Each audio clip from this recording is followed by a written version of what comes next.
Thank you everyone for giving me this space.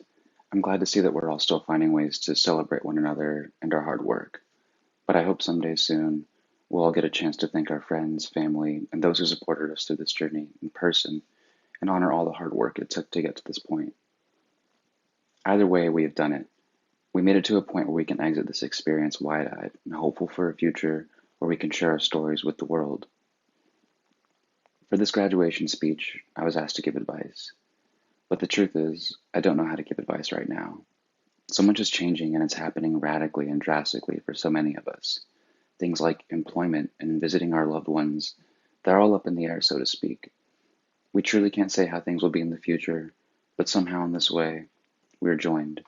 And I'm sure there'll be a place for artists like ourselves to share our voices and inspire one another as we find ways to move forward.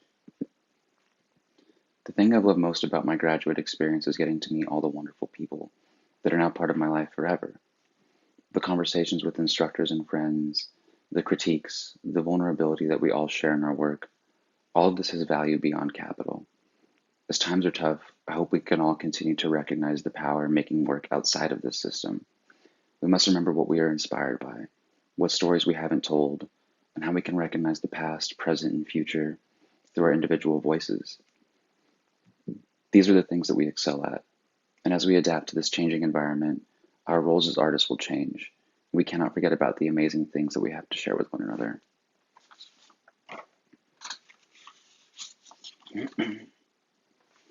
Growing up in New Mexico, I'd often look out at the Los Lunas Hill. It was a landscape scene that I would embed into my memory and continue to draw throughout my life.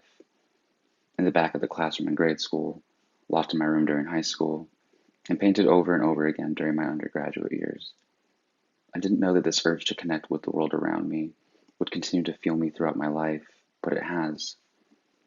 That image is one I think about often. A dormant volcano disguised as two rolling hills, backlit by a pink and orange sunset, cobblestone clouds leading the way. The world offering limitless inspiration from a seemingly endless horizon.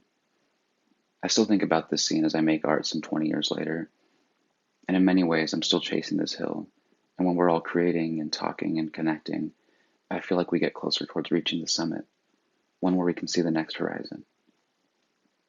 I feel so fortunate and lucky to have had the opportunity to share this wild experience with all of you. There are moments that I'll never forget in my time spent here. So I want to say thank you to my peers, friends, instructors, and everyone. We've all shared something special together. Let us remember each other as we approach the next horizon. The only thing I can say that comes close to advice is this. Become more like an antenna. Increase your capacity to send and receive as much as you can from the world around you. Embrace the luxury of dirt. Recognize and respect the histories of the land you occupy. And look upward. Continue to launch yourself into the future with generosity, awareness, and a sense of wonder. Thank you, and good luck, everybody. I'm rooting for us all.